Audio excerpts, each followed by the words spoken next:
Hello and welcome to Line Sniper Fight Night. I'm your host, Dave Milhouse. Today we're talking UFC 261 from Jacksonville, Florida. It's at the VyStar Veterans Memorial Arena. We got some fans back watching live. We got 3 title fights. I got my man Manpreet on the line with me. We're going to go through all these fights on the main card and sprinkle a couple more of the prelims in where we think we see the best value and the best path to having a profitable weekend. Manpreet, welcome to the show. Yeah, no, always happy to be a part of the Line Sniper show with you guys, especially when we're breaking down a big UFC pay-per-view, especially with 3 title fights on it. I mean, we got obviously Kamaru Usman defending again against Jorge Masvidal. Most people think with the full camp, Jorge Masvidal might bring something different to the table. I think not. I can't wait to break it down with you as well as the rest of the card that we're going to be going over. So yeah, always fun times over here on the Line Sniper, and I'm always happy to get that call when you need me on the show. Let's do it again, my guy. Yeah, love having you here. We got 5 fights on the main card, all very interesting to watch. So this is a no-brainer. Hunker down, watch the UFC Saturday night. Kamaru Usman, George Masvidal, these guys fought not long ago. Usman basically pitched a shutout on Uncle George here. I don't even call him Jorge. I don't think he deserves proper pronunciation with the way he's been acting lately. My man George, this guy, he's a bit of a journeyman. I don't want to kind of just de-hype this fight. But I mean, the guy, he's not the number 1 contender in the world for welterweight, in my opinion. I don't even really think he's a top 5 guy. But this is a guy who is an interesting fight to watch all the time. He's a striker. People like seeing striking. They like the attitude, the whole Scarface persona, if you will. But I'm not as impressed as some people. I mean, he lost to Stephen Thompson. Darren Till dropped him, and then Masvidal knocked out Till in that fight. So that was so close to going the other way. And then he knees Askren. We find out Askren can't even beat up a guy from YouTube. Nate Diaz, who's way too skinny to be a welterweight. And then Usman, I mean, it's kind of a cupcake schedule on your way to getting a title shot. And then you get there, and you get your doors absolutely blown off by Kamaru Usman. Usman outlanded him 94-66 in significant strikes. But if you look at total strikes, which it's odd, sometimes it's really weird to see. Some days they count everything as a significant strike, and other days they don't. But in total strikes, Usman outlanded Masvidal 263-88. He scored 5 takedowns, 16 minutes and 38 seconds of control time. I mean, that's basically pitching a shutout, right? It's really hard to win on the scorecards when you're getting outpaced like this. And so that basically means George has got to knock this guy out. Is George a dangerous finisher? Honestly, I don't really think so. He's got a couple in his last couple fights, and it's a very what have you done for me lately kind of industry. But before that, knocking out guys like Jake Ellenberger, Donald Cerrone at the end of his ropes, Cesar Ferreira back in 2015. He doesn't have a lot of beautiful finishes, and so I just don't think that kind of variance really exists here. And I think Usman should be more like minus 500, 550, 600, honestly, because it's just impossible to beat a guy that pins you against the cage and outstrikes you and outtakes you down, outcontrols you, has a pretty damn good granite chin. I mean, we listened to Joe Rogan calling his last fight, and you would think Usman was on his deathbed after Burns landed a couple nice overhands, but I turned the sound off and rewatched that actually again this morning to make sure, and last week. But he wasn't even wobbled. He did drop to a knee, but this is MMA. I mean, you're supposed to get hurt. I think that was far over exaggerated. I think Usman's chin is legit. And so that basically, in my opinion, gives Masvidal very limited outs. And this could easily be more like an 85% probability. I don't think it's quite 9 where you're getting the minus 1,000. But even at an 80% probability, this feels a little bit low. So slight value on Usman. Obviously, then no reason to ever take a flyer on Masvidal. But I'm very comfortable taking Usman in some parlays, accumulators, and to have some fun in the main event. Manpreet, do you see this fight going any differently than I just described it? Nah, man, you nailed the head. You nailed it on the head here in terms of like a couple of the points that you brought up that I do want to reiterate a little bit. First and foremost, Usman getting hurt by Gilbert Burns in that first round. I think that was extremely over exaggerated by the commentary. Watch that fight back, like Thank you you. said, without the commentary, and you will see like he goes down on his hands. And it was a great shot by Gilbert Burns. Don't get me wrong; it was a solid, perfectly timed shot, a ton of power on it, and it put Usman on his hands. But Usman's was right back to his feet and his stance was firm. He was very, still confident in his spots there. And Gilbert Burns didn't do the best job in terms of following up when you have a fighter like that, which is why Usman was able to get back into the fight. And then the tide started swinging in that second round, eventually getting the finish in the third round. In regards to Jorge Masvidal here, this guy is the a perfect example of like right place, right time, similar to Nate Diaz, right? Nate Diaz steps in on short notice against Conor McGregor way back at UFC 196. Now he's the A side of most of his matchups. But Jorge Masvidal, like look at the fights, look at his odds going into the Darren Till fight. Plus 185 dog going in against Darren Till. Then plus 180 dog going into the fight against Ben Askren.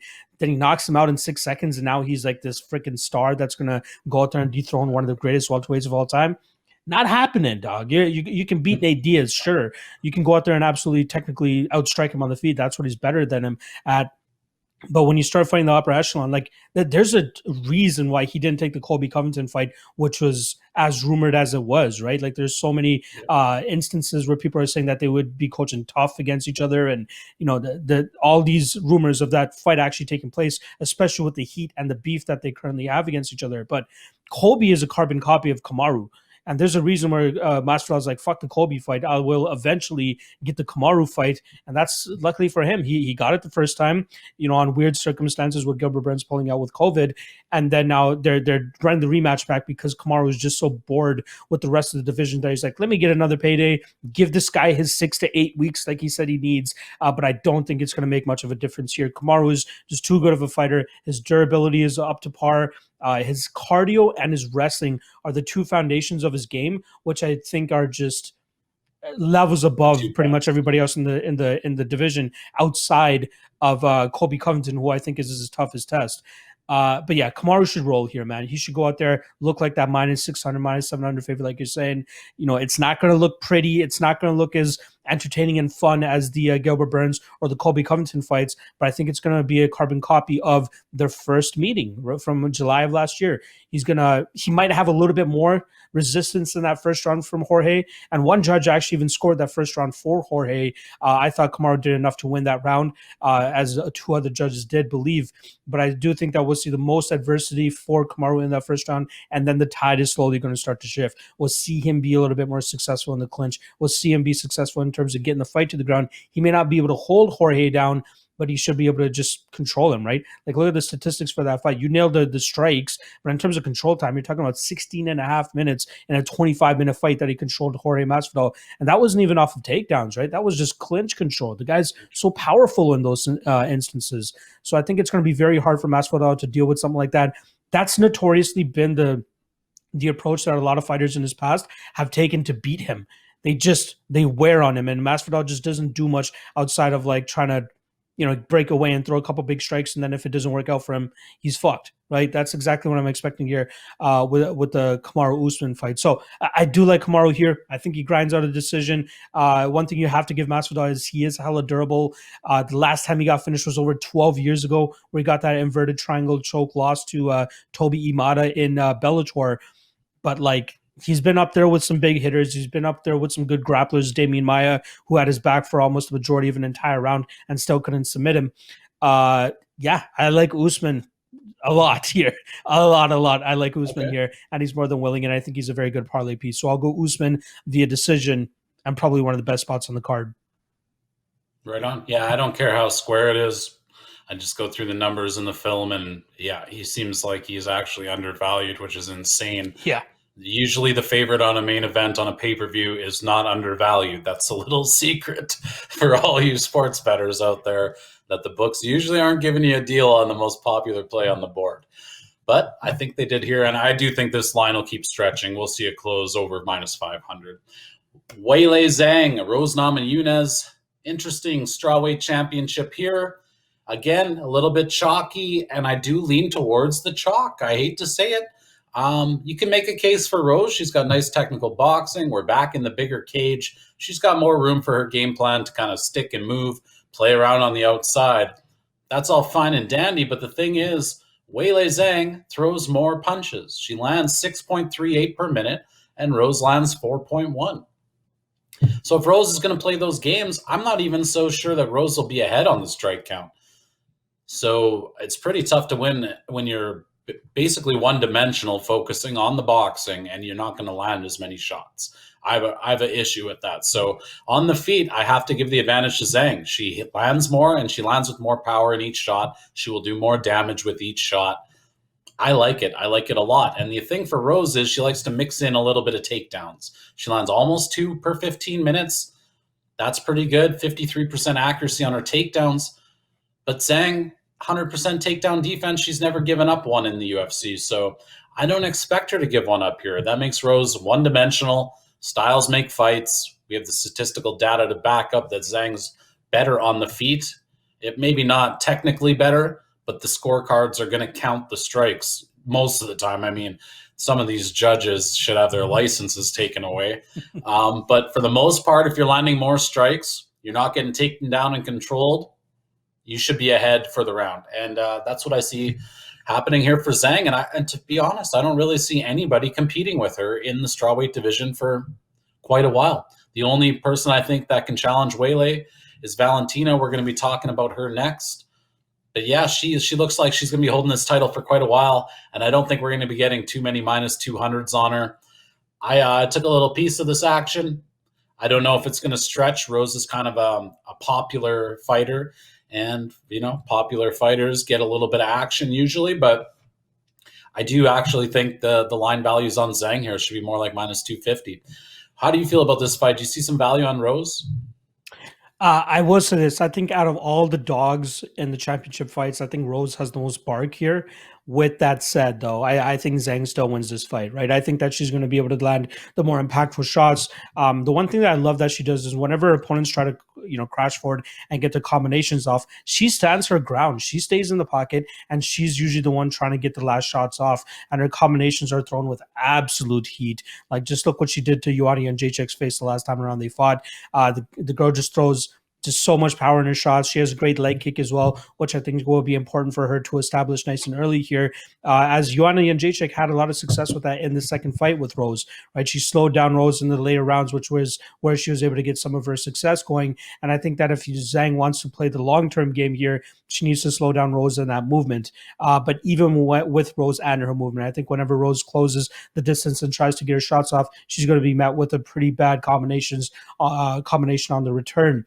In terms of the ground game, like you said, 100% takedown defense from Zhang, but I'd be very surprised if we see Zhang actually take this fight to the ground herself, right? Rose, although most of her fights have been primarily in the stand-up realm over the last several fights, she has a very crafty jiu-jitsu game, right? She's pulled off like a flying armbar. She's done a lot of good work off of her back. She submitted Michelle Watterson as well off of her back too, just over 5 fights ago, and that's one part of her game I think a lot of people are going to be overlooking since, like I said, the majority of her last couple of fights have mainly taken place on the feet.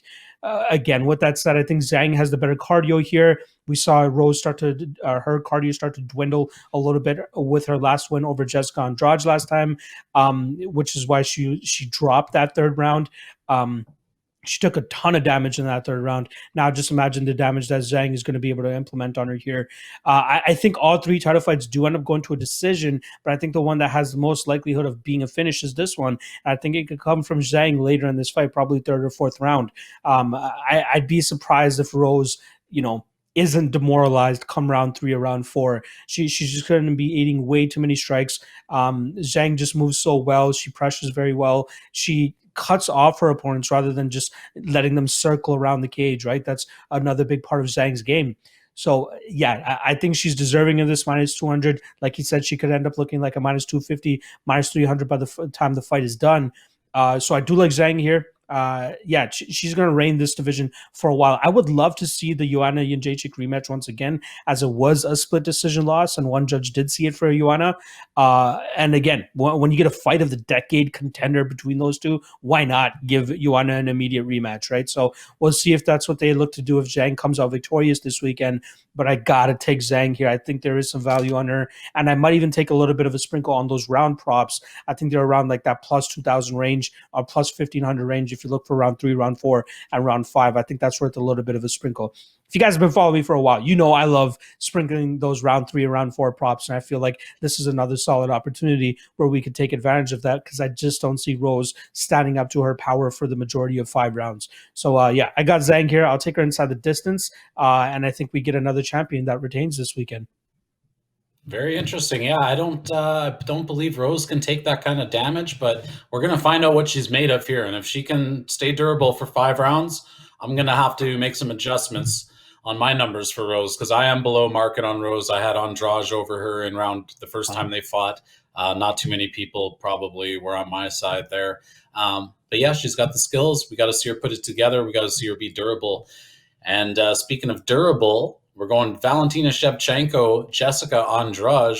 Andrade, for someone who's such a bully, I don't see her as the most durable. Her face is always getting busted up. Rose busted it up pretty good. Zhang finished her right away. This is someone that's known as a big brute type of fighter, and she's really not big at all. She's 5'1", which would make her the smallest opponent that Valentina's faced in forever. Valentina's always giving up size when defending her title, even though she's always a huge favorite. The girls she's fighting are, generally speaking, larger than her. And here's one where she fights someone with less reach and less height. Not exactly a big flyweight. She's a pretty strong girl, but she's not a big flyweight at all. So now we're going to have the styles make matchups thing here again. And we see Andrade likes to rush forward. That's her game plan. Rush forward, big looping hooks, try to grind you against the cage and get a takedown. She averages 3 takedowns per 15 minutes. So she's getting in about 1 every round. Pretty impressive. However, some of the people she's doing this to are strawweights. Hate to say it, but Valentina is a very well-rounded champion. It's going to be a lot different than fighting these strawweights.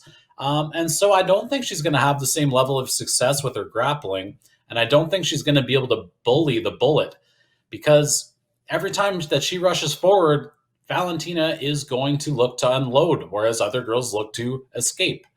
Valentina likes to mirror you. She doesn't really love going first, like she'll do it, but I'd say half the time she wants you to go first, and she counters in combination, and then she looks to slip out. Well, all Andrade does is come forward. So Valentina's going to be able to pick her shots and have counter after counter, combination counters presented to her all the time. The other girls are scared of her, and they kind of mirror. Andrade isn't. She's going to come forward with her hand loaded up here, and Valentina's going to land 2 or 3 strikes and escape, I think, just on repeat over and over here. So although Valentina, over the course of her career, isn't a high output striker, I think she just is the type of fighter to take what is presented. And Andrade is going to present her far too many opportunities to crack. And so I think Valentina gets well ahead on the strike count here. And really, if Andrade is going to win this fight, she's going to have to take it to the ground, hold her on the ground. She's going to have to do that for at least 3 of the 5 rounds. I personally just don't really see that as an option, because her gas tank kind of non-existent. We see her start fading, and she starts fading more and more each round. And so when I kind of model this out, I do think, again, here, Valentina should be at least a minus 500, if not a minus 600. This is someone who hasn't been under minus 1,000 in years. But I think there's a little bit too much being made of the challenges that someone like Andrade presents to her, because we're viewing her like she's Kurt Angle, like the greatest wrestler of all time. And I think she's like an okay wrestler. She's good against girls that she can bully. But if you can't bully them, I don't think technique-wise it's good enough. So yeah, technique over strength in most cases. This is one of those cases. Valentina, in my opinion, all day here. Take me through this one, please. Tell me I'm not crazy saying Valentina should be minus 600. I love that you brought up Kurt Angle here, but most definitely Jessica Andrade does not suck. She is a solid fighter, but I do think that Valentina will go out there and cruise in this fight as well. So there's a couple of things with this fight, right? A lot of people are going to go out there and be like, Jessica Andrade's probable win condition here is getting that knockout, right? Rocking Valentina Shevchenko and putting her out. By all accounts, Valentina has a very strong chin. She has great striking defense, and I think she'll be able to stay away from the big shots of Jessica Andrade, who's going to be coming in hella undersized in this fight. But I think the thing people who are backing Shevchenko should be most worried about is if she decides to overpower Valentina, which I think she will struggle to do as well. Like push her up against the cage, drag her to the ground. I just don't see that being a feasible way for her to win. But I think that's the most likely way for her to win. Now, a lot of people want to put a lot of stock into that second round where Jennifer Maia was able to get on top of Shevchenko and ride out that round. We got we got Shevchenko going into round two as a minus 2,500 live betting favorite. And then after that second round, she comes into the third round as a minus 350 favorite. And then she quickly turns the tables once again. And she's back to a minus 5,000 live betting favorite after round four. It's hilarious to see the quick switches. Everybody's like, oh shit, is this the fight? Like, Jennifer Maia spent 2 minutes on top of her. Oh my God. Shevchenko has no idea what the fuck she's doing off of her back. But like, if you watch that fight, like, it was actually a failed Shevchenko takedown, which allowed Jennifer Maia to end up on top of her there. She made a minor little mistake, and Maia was able to capitalize on it. But throughout the rest of the fight, you can see her land the same takedown and correct her mistake and actually end up on top of Jennifer Maia and grinding her out for the majority of that fight. So I wouldn't be surprised if we see Valentina actually try to drag Andrade to the ground and just grind her out the similar way that she did to Jennifer Maia and what she did to Katlyn Chookagian, eventually finishing her with ground and pound from that crucifix position. But I think even in the open cage here, right? Like we have the bigger cage. We're back down in Jacksonville, Florida, like we're talking about in the big cage, and I think that will allow Valentina to just move much better, strike from the outside. She has a lot of good kicks and a lot of good spinning techniques, especially with that spinning back kick to maintain that distance. And I think it's going to be very hard for Andrade to close that distance and get her own game going. The only real developments that we've been seeing from Andrade since she's been going on a little bit of a tear is like she moves her head a little bit better. That's really about it, right? She's not eating as many clean jabs down the middle, but she's still eating them, which is why Rose was able to bust her up the way that she did in those first two rounds of their second fight. That's the way, Ioana Jędrzejczyk was able to beat her over 5 rounds. Like, fighters that are able to beat her are able to stay mobile and able to just continuously punch down the middle. Like, Katlyn Chookagian seemed like a very good spot against Jessica Andrade in that fight, but she just couldn't handle the power of Andrade, and I think that's where the difference was, right? That nasty body shot that she crippled Chookagian with was just absolutely insane. So great killer instinct from her there, and I think that highlight is probably resonating in a lot of people's minds, thinking, okay, this girl's she has a lot of power and she could definitely cause a lot of trouble to some people. And then obviously seeing the only chink we've really seen in the armor of Valentina Shevchenko last time around with Jennifer Maia, outside of the Amanda Nunes fights, they think that this is a perfect storm that Jessica Andrade could come in here and pull off the upset. I just don't see it happening, man. I think that Shevchenko is just so refined on the feet. Like, even if you want to go back to the Holly Holm fight for Shevchenko, she beat her all 5 rounds on the feet. And that's supposed to be Holly Holm's game. Like, Holly Holm sets traps. She does all these great techniques. She has great kicks. Shevchenko had none of that. She was just beating her to the punch pretty much every single time. She has a great lead hook as well that was able to wobble Holly Holm numerous amounts of times in that fight. And I expect her to keep it up here against Andrade, man. I think that she continues this domination at flyweight. I think our only real challenge is if we see that super fight once again with either Amanda Nunes or Weili Zhang. Those two fights would be absolutely insane since she sits in the middle of those two divisions. But stylistically, man, like, this is a horrible fight for Andrade. I think that Shevchenko cruises here. It's very difficult to see how Andrade truly comes out with her hand raised this weekend. And pre-fight, there's always that what if, there's that slight butterfly feeling if you are looking to parlay Shevchenko in the spot. But I think come this weekend, she will remind everybody why she's, the greatest flyweight in women's history, and why she will go down as probably one of the best ever. So, I think she cruises in this fight. I'm not so keen on a finish. I've seen some people out there with takes that she possibly finishes Andrade. I'd be surprised, to be honest. I don't think she'll overextend herself to get that finish, and probably leave her own self open to being finished. So I'd rather go with Shevchenko via decision here. But I think the safest thing to do is just throw in a parlay, man. Like, I know it's chalky as hell, but that's pretty much the story of this card. There's a lot of chalk all around. You just have to navigate it properly, and I think you'll find good enough parlay pieces to cash out this weekend. So I like all the champions to retain. We went through all the 3 title fights. I think they all retain. All the chalk comes through this weekend, and I think they all make it look pretty dominant. And still, And yeah, still, that's about as square as it gets. But me too. I think there's value on all the chalk. I mean, not even just to pick them to win, but the books are begging me to bet it. So that could be the apocalypse of UFC betting when they're begging you to take the popular chalk. But it just seems off to me. It seems off. Chris Weidman, Uriah Hall. This is another one. I went actually into this film study thinking I would like Uriah Hall quite a bit. But when I was done with the film study, I didn't really feel the same way. And when I go through the data, I mean, these guys are basically the same height. Weidman's a couple inches taller. Their reach is within an inch. They're the same age. They're both at the end of their careers, it feels like here. Both beatable. It's the output that turns me off here. If Hall would throw a little bit more strikes, I would feel a lot more comfortable taking him. But because he doesn't, it feels like now we have to hope for a finish a little bit. In too many of his outs, he needs a finish because he has low output. And against someone that grapples as well as Weidman, landing about 4 takedowns every 15 minutes, he's landing those with a 47% accuracy. I think Weidman can take this down enough times to now get the scorecards kind of hard to score and a little bit funky. And so, by the time I was done with the film study, I actually think I like Weidman. And I think Weidman should be closer to the minus 140, 145 area now. Is he durable enough to go to a decision? Can he get enough control time? Those are the 2 questions. I'm personally not super comfortable with it. I could see him getting knocked out. I could see him controlling it. It feels like Hall inside the distance, Weidman by decision is kind of how it feels in my head for most of their outs. But yeah, just a little bit too close to call. The line suggests it is too close to call. Do you think there's any value on the minus 125 Weidman? Or is Hall, maybe the best live dog we've seen so far?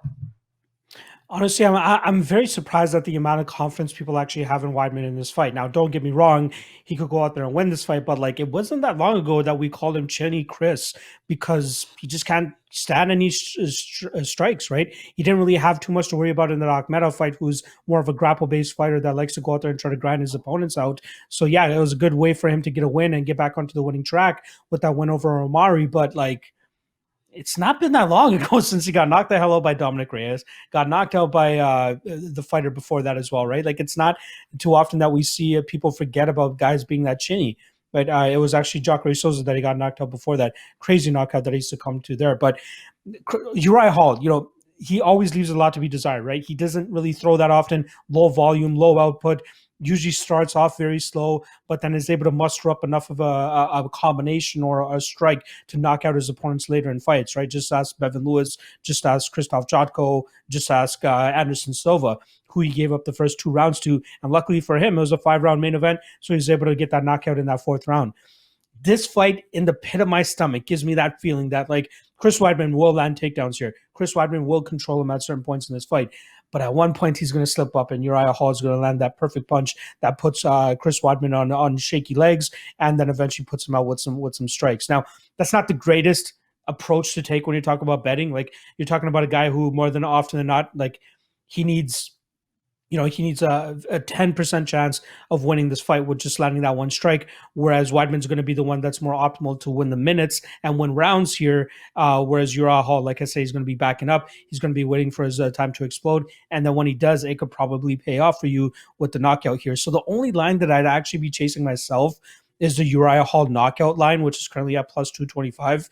I'm expecting the Weidman line to increase some more. Like you're saying, I wouldn't be surprised if it gets up to that minus 150 by fight time, just based off the last performances, right? If Weidman's able to implement his grappling, which I think he should, and if Uriah Hall notoriously starts slow like he always does, then Weidman should have this fight in the bag as long as he doesn't get knocked the hell out. But this is going to be close to like when I was holding a ticket on Kevin Holland versus Derek Brunson, or sorry, Derek Brunson against Kevin Holland a couple weeks ago, where I'm like, Derek, take this fight to the ground, take this fight to the ground, because as long as it's on the feet, you're probably going to get knocked silly. And luckily, he took it to the ground. People holding Chris Weidman tickets this weekend, they're going to be the same way. Weidman, get this to the ground, or you're probably going to get knocked silly. The difference, though, is I had plus 150 on Derek Brunson in this spot, whereas people are taking a little bit of chalk on Weidman here to get the victory. Both guys, 36 years old. This is actually a rematch of a fight that happened, I believe, close to 10 years ago on the regional scene. And Weidman came out victorious that time around, too. And obviously, he captured the middleweight title in that amount of time. But this fight doesn't sit well with me. Both guys, like you said, on the end of their legs here, probably going to hang it up within the next 3 or 4 years. They're both 36. I lean Hall ever so slightly just to get that knockout. So the only line I would chase is the Hall via knockout line. Otherwise, I want nothing to do with it. You know what I mean? This could play out both ways. Weidman could grapple fucking for 15 minutes and notch that decision prop like you're talking about, or Hall gets that knockout. And unfortunately for Weidman bettors, I'm going to be back in the ladder here, and I'll go with Hall by KO plus 225. Hoping plus 250 would be nicer, but we'll see where the line continues to go as fight week goes along. So I'll go Uriah Hall knockout here. We got a dog. We got a dog sighting. It's about time. Speaking of dog sightings, I kind of like the dog here. Anthony Smith takes on Jimmy Crute. I can't believe I'm saying it, but I think Anthony Smith is sort of live here. I mean, a slight value. I don't think Crute should be quite minus 200. I was thinking more in the 150 range. He's got a lot to prove. Smith's had some very hard fights. He's got a ton of experience. It's 50 pro fights. Crute's got 13. Look, Smith's been in there with John Jones and everybody else, and I don't want to count that like it means you're going to beat up everybody because Jones crushed him. But he was able to beat Gustafsson. He had his moments with Glover, and since Glover finished him there, it hasn't been so good. Rakic took him out. Clarkey finished in 2 seconds. I guess I forgot about that, but that's hardly anything to talk about after his 4 fights previous to that. Look, Anthony Smith, if he had the volume, I would like him a lot more. He seems to be behind on the scorecards and find a way to win. The find a way to win fighters are very exciting, but they're not exactly good betting propositions. This guy lands 3 strikes a minute. Crute lands 4.3. Those 1.3 extra strikes a minute add up each round. Anthony Smith absorbs 4.38 strikes. Crute absorbs 2.3 per minute. So, I mean, every single minute Anthony Smith's in a fight, he's falling further and further behind, whereas Crute's pulling ahead by 2 strikes. Now, we do have to go over the strength of schedule and realize that Anthony Smith is fighting much tougher opponents, so these numbers are closer than they appear. But I still have a bit of trouble with Crute being a 2-1 favorite here. I guess what we could really say is if he goes grapple heavy, which he doesn't often, which surprises me because this guy's got a 75% takedown accuracy. He lands 4.3 per 15 minutes. It just feels like he wastes too much time on the feet for me sometimes. I don't know what it is. But Anthony Smith, this guy can't stop a takedown. He's only stuffed 50% in his long career. Try 2, you get 1. So I can see why Jimmy Crute's the big favorite. But there's levels to this competition. Anthony Smith's a guy who can make you pay on the ground. He's got decent jiu-jitsu. He's extremely durable. He's going to be hanging out in this fight. So I think it's an easy pass for me, but I would imagine there's at least a couple cents of value on this line on the Anthony Smith side. I think Crute will be a very popular favorite, probably in a lot of parlays like the champions that we had mentioned. Do you see Jimmy Crute rolling through Anthony Smith? I kind of do. I want to give some credence to Anthony Smith as a dog, but I just can't do it, man. Like, it's funny that you brought up the whole John Jones argument. Like, oh, this guy went to a decision with John Jones. And that's kind of like the argument everybody's been using with, like, Thiago Santos and Dominic Reyes as well. And it's funny how, like, the credence of that argument has fallen off so heavily ever since, like, these guys have started to fight post John Jones, right? The only guy to get a victory post John Jones is Anthony Smith with that Devin Clark victory that he had most recently. But every other fighter has lost every fight they've had since they fought John Jones. I'm talking about Thiago Santos, Dominic Reyes, and Anthony Smith here. So there's no more credence in that argument. So I'd be very surprised to see anybody use that with like actual significance, right? So it's funny that you brought that up. But with that said, like you said, Anthony Smith just doesn't have the greatest takedown defense. And I'd be surprised if Jimmy Crute doesn't look to attack that nice and early here. My only concern is what Crute's cardio looks like if this fight does hit round 3, as I believe that will probably be his toughest round if it does reach that far. But I think his jiu-jitsu game is well enough. Like a lot of people wanted to write his jiu-jitsu game off after he got Peruvian necktied by Misha Serkinov, but Serkinov is a high-level jiu-jitsu player, man. Like a lot of people don't give him enough credit for that. So like people are just writing Crute's ground game off right after that. But right after that, he goes out there and chokes out Michal Oleksiejczuk. Not a great victory considering where Michal is at this point in time. And then goes out there and knocks out Modestas Bukauskas next time. But this is the gatekeeper fight for him, right? This is Anthony Smith going out there and letting us know, does Crute deserve to be a top 10 guy? And I think he does. I think it's like perfect timing for him too, right? The besides the heavyweight division, which is slowly getting a bit of a resurgence, the light heavyweight division is almost a dinosaur division now, right? Like you got these older guys that are starting to rule it. There are a couple guys on the come up, and Jimmy Crute, obviously, I believe he's 24 or 25 years old. He still has the chance to go out there and actually make some noise. Yeah, he's 25 years old. Again, it's going to be grapple heavy though. Anthony Smith is a black belt, if I'm not mistaken, but you just don't see much of it other than that Devin Clark fight. But let's be honest, Devin Clark isn't really that great of a fighter. Solid wrestler, not great awareness when it comes to jiu-jitsu or submissions, which is why he's been tapped as many times as he has. So decent win for Anthony Smith to get back on track. With that said, though, Jimmy Crute is a completely different level than what Devin Clark brings to the table here. So I like Jimmy Crute in this spot. I understand why he's a minus 200 favorite. Might start to steam a little bit more the closer that we get to the fight, as people will believe that he's one of the safer parlay pieces on this card. And I agree with them, man. It sucks to say that for Anthony Smith, which is the one most surprising part about Anthony Smith. The guy's 32 years old. He has like 50 fights. It's going to be his 51st fight. So the guy's been staying busy. And according to him, I forgot what podcast I heard it on, but he has a bunch of undocumented fights too. So he's probably had like 70 or 75 fights at this point in time. But I still think Crute gets it done. Being the younger, faster guy, I expect him to be the slightly stronger guy too. And I think he has a slight jiu-jitsu advantage in this spot as well. So I wouldn't be surprised to see a Crute second round TKO. I'm not 100% sure about a submission. I think it's more so going to come via TKO, if anything. But if this fight does reach round 3, and if you are in the live betting markets, I would look to back Anthony Smith as long as he doesn't look like complete death at the end of round 2. But I do like Crute here. Yeah, I think he gets the better of the journeyman here, and I think he gets it done probably in round 2. So I'm sorry to burst your bubble about the possible dog spot here. And Smith, if you see the value, go for it. You know what I mean? I'm not gonna hate on anybody taking a shot on the dog here. But personally, I just don't see the win conditions here for Anthony Smith. Jimmy Crute, the hungrier kid, and I think he's gonna get it done based on a grapple heavy style. It's interesting. It's interesting because Anthony Smith often starts hot as well as is durable. And if he can start hot here, it sounds like you agree that in round 3 he might take over. A hot start and a round 3 takeover makes you extremely live. But I don't feel it necessary to play the value here. Look, if this was baseball where you're going to bet a freaking 10,000 games a year, you just take the value and let the variance work itself out. But in the octagon, you only get a handful of fights a week. These guys only have a handful of fights in their career, limited data, and every time they fight someone, the data changes so much. Once you count all that in with the old data, it's really hard to know if your lines are as tight as you think they are. It's a tough sport. And so that's why we often find value on the lines.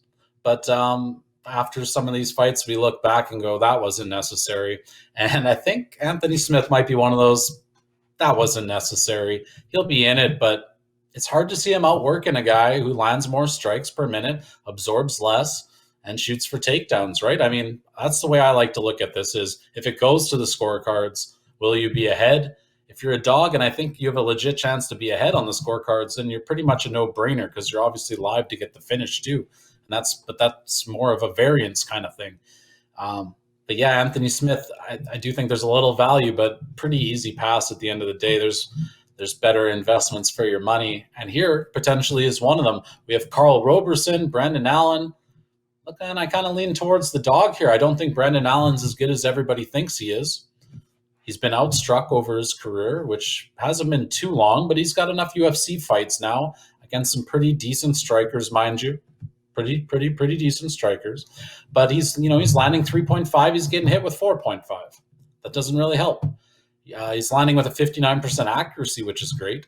But he's also getting hit with 61% of the ones he faces. So he's very average, and he's getting landed on more per minute than he's landing. And that's not a good recipe for an up-and-coming favorite, especially. You go to the Roberson side, he only lands 3 a minute, but he gets hit with 2.4, 51% accuracy, and only 43% are getting through. So he's a plus 8% on the differential. He's landing over half a strike per minute more. It's easy to see him kind of progressing towards being ahead on the scorecards if this can stay standing. And, you take a look at a guy like Brandon Allen, who's we kind of thought of as this good grappler, but he's really not. He only lands 1.1 takedowns every 15 minutes. I don't think that's going to be enough. If he lands one takedown and gets in a striking match with Roberson, I honestly think he's, possibly in trouble on the scorecards. I don't think he's a great finisher, although he's got a couple finishes. I just don't see it. I think Roberson hits harder. I think Roberson's the better striker, both technically and with power. And from the perspective of Roberson landing more than he gets landed on, I think is a big deal in a striking fight. So, yeah, I can make a case that this should be more like a pick'em rather than Brendan Allen out at a minus 150. I think Carl Roberson's the side here. He's kind of right into his prime. 30 years old, just about to turn 30. It's a great age to get it all together in the UFC.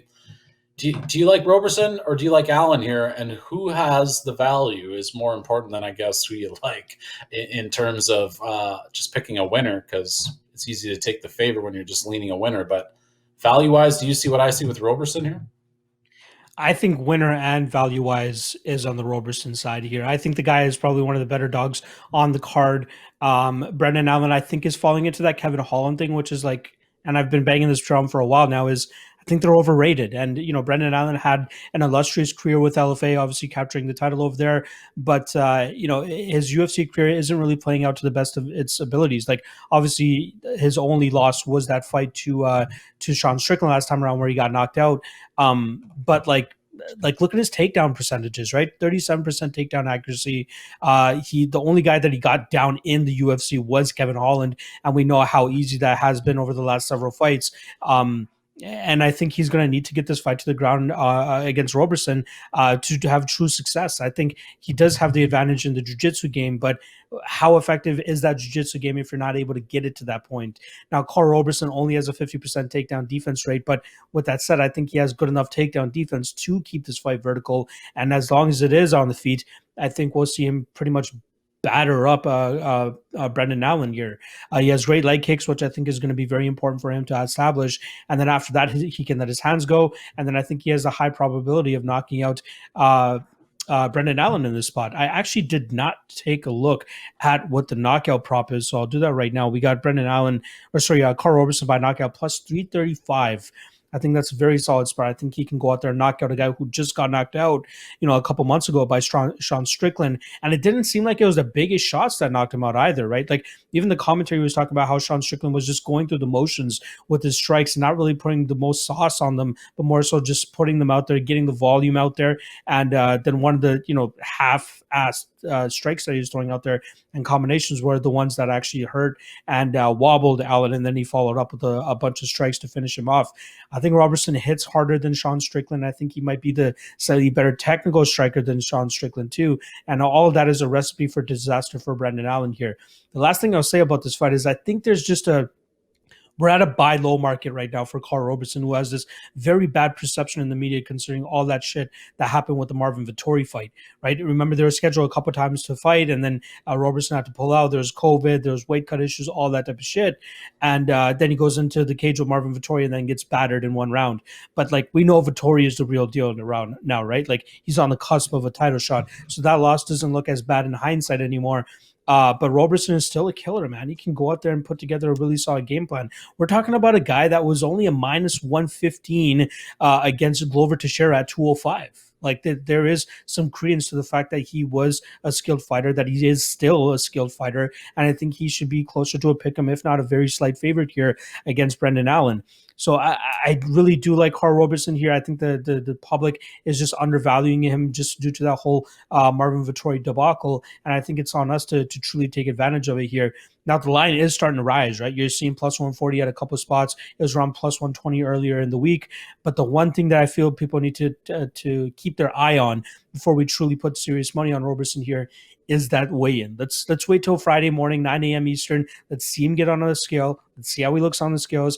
Does he look drawn out? Does he make weight first and foremost? That's the most important thing. And if he looks decent on the scales, then I'd go out there and shell out some money on Carl Roberson, as I believe he should, win this fight, and I think he should win it by knockout. So, I'll be looking for the knockout prop. I'll be looking to hit that closer to the fight, but I truly want to see what he looks like on the scales first before I make a full investment on this guy. So Roberson, easily one of my favorite dogs on the card, and I think he gets it done with relative ease here with the striking and putting out Brendan Allen probably within the first 10 minutes. Interesting. I like when we're on the same page, especially with an underdog. I'm going to be digging back into that one after we're done the show. I need some dog money this week. I need some dog money. Too much chalk so far. Here's another one. This is the fight that's been bet the most from the soft opener. And Pat Sabatini went from plus 105 into the 200s here. He's about a minus 225, we'll say. UFC debut, so that means we have no data on this guy.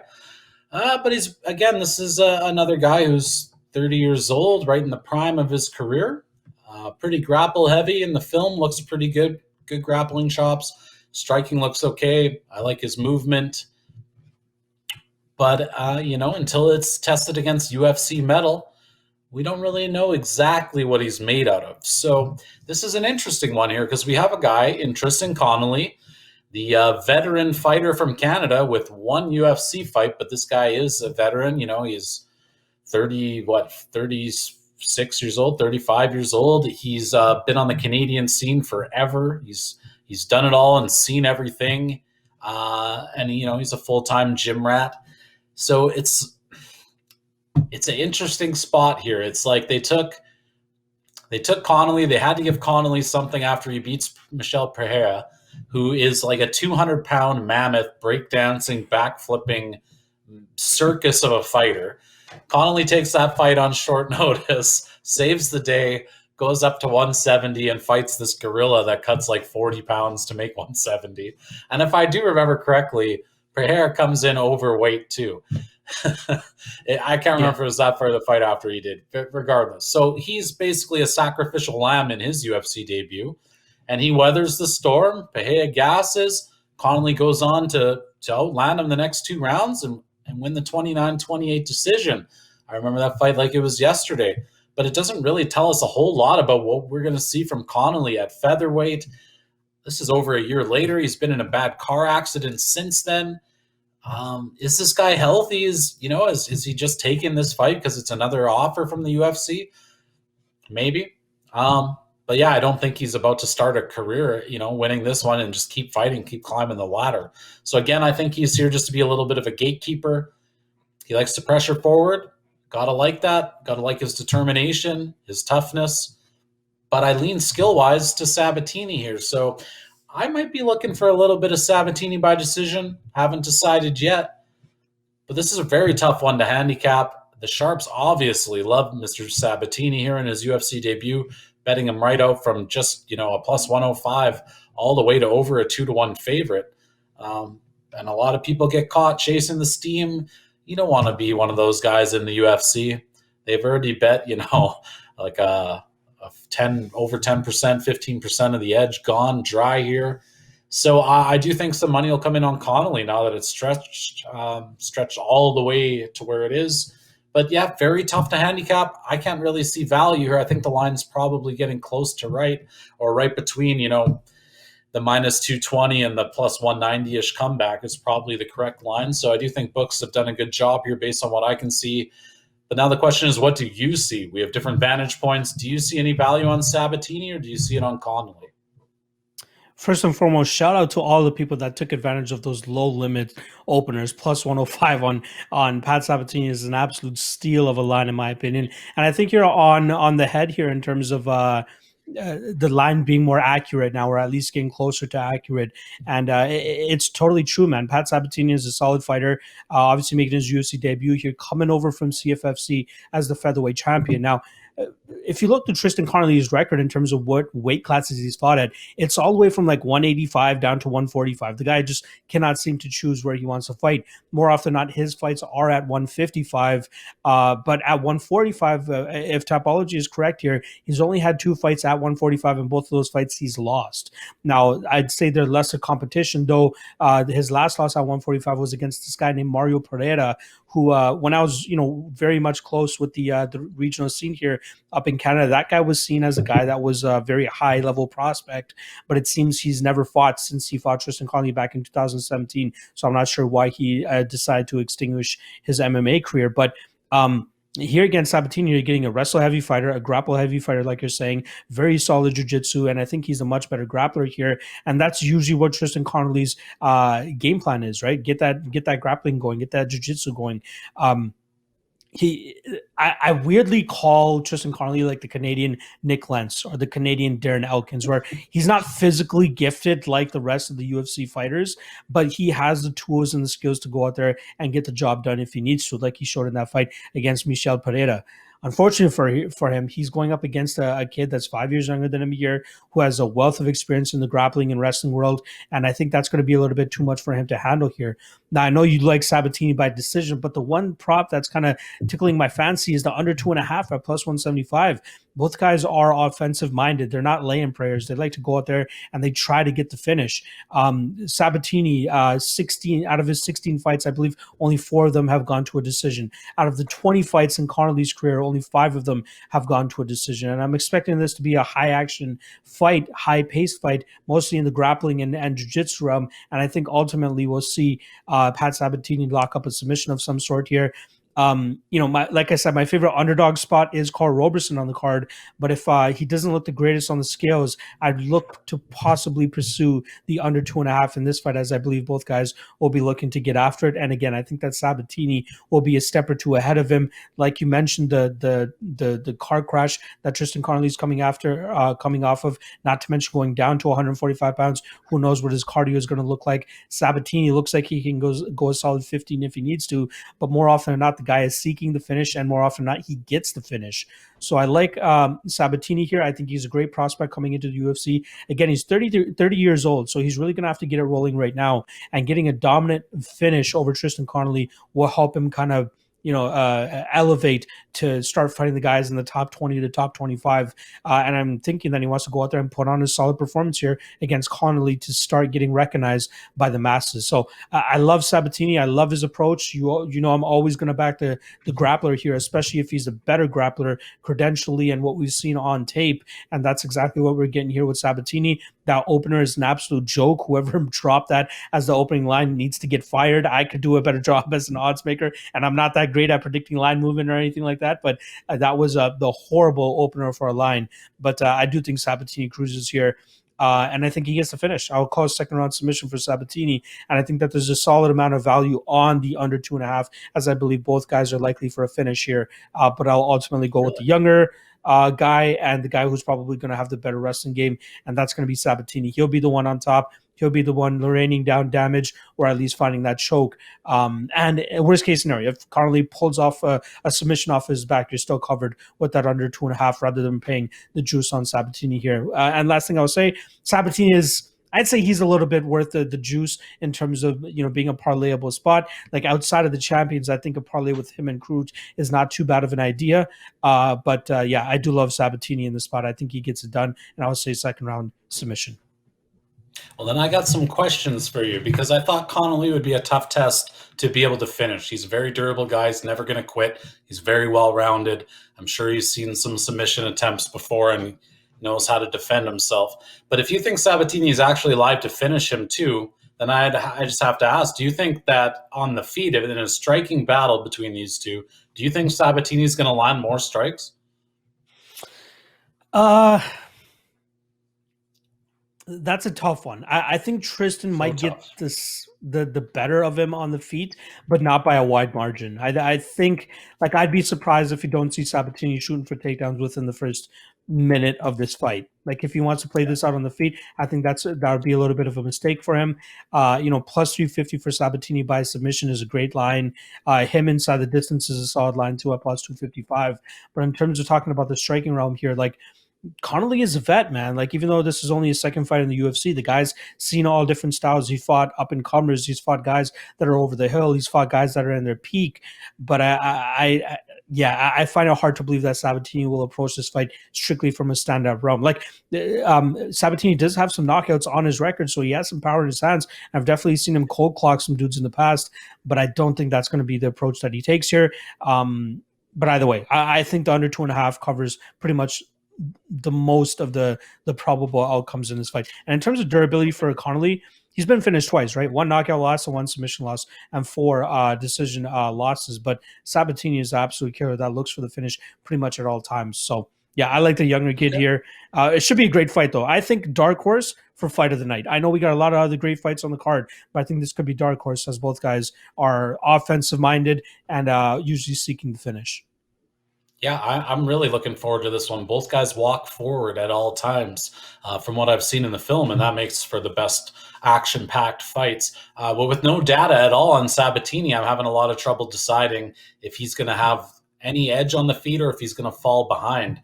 But I was thinking Connolly would be slightly ahead on the strike count, but getting taken down and controlled a fair bit, and that's why I would have Sabatini winning this fight. And close to around the line he is currently at would be close to the fair line. But in an event where you think he can get the finish, and if you did think he would possibly even be ahead on those strikes, then yeah, you could change the probability of winning this fight like drastically if you think he can outland him on the feet and finish him on the ground, plus basically just grapple fuck him, as we like to say in the MMA community. Because I do think that'll be his game plan. He's going to be super grapple heavy, but if the exchanges on the feet go his way too, then he could easily be a minus 300 type of favorite. He's got the energy, he's got the grappling. I like it. Very excited to see what he brings to the table here. So I got one more question for you before we wrap this up. Your MMA lock of the night. I need your lock of the night. What do we got? Yeah, you can't go wrong with taking some of the champs here. I think they all retain. If you want to go with the championship parlay, I think that's very solid. I think you can get roughly about plus 100, plus 110 on some certain spots. But I think my most confidence lies with Usman and Shevchenko this weekend, and I'm going to be riding heavy with them. I think they're very solid spots, and I think they go and still very dominantly over 5 rounds here. So yeah, I like Usman and Shevchenko the most. Okay. Yeah, I would say Shevchenko would be my most confident pick. The line's starting to get into the range where you don't really want to bet it, but under minus 500. I know that sounds ridiculous, giving out a minus 500 as your favorite play on the card, but I just don't see it. Like Andrade doesn't really have too many paths to victory, in my opinion. So a lot of people think she does, and we'll see on the weekend. But yeah, I think she just gets pieced up, face probably a mess, and whether it's by decision or finish, I do believe Valentina looks good doing it. So I'll take my baby, Valentina. You got Usman and Valentina parlay. Yeah, I don't care. Let them call you a square and cash those tickets and see what they're saying after. Yeah, call me a winner. That's all you got to call me. Exactly. That's it for Lion Sniper Fight Night, guys. Thank you for joining Manpreet and I. We'll be back again next week. We've got another event coming, some good fights on that card as well. Make sure you tune in this weekend, UFC 261, 3 title fights. We'll see you next time.